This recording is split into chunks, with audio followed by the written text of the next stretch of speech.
but I'm not I thought I did calculated. Prophet, just curious. Your weight nasi makapika mari? I'm not sure. 345. 150. So 20,000. Butanjas, I think 4,000. 4,000. Coma glass. 16,000. You watch in the 1,000. 4,000. I cheap. You get 500. Alright, for profit I'm rules of P pharmacy was an atom. Who was? Jumbo Tanganic profits, it was an old man. Your top 5 prophets. I just said, but I found my candy and my around. Your top 5 prophets in Zimbabwe, prophet, before you go. You name number 1, deliver number 2, deliver number 3, number 4, deliver number 5. I don't tell you idea.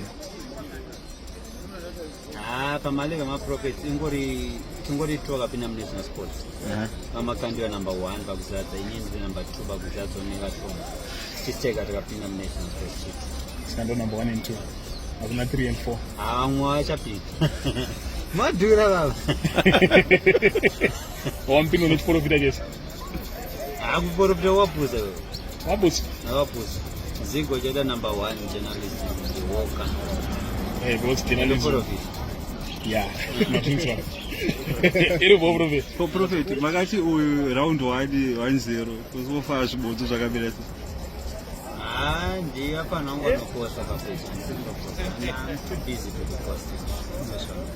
Then wait among any of it. And Yamari.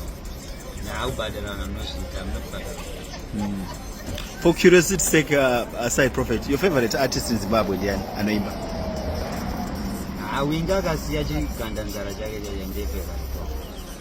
Thank you, prophet. Musician and no one to represent Zimbabwe. That's number 1 the week.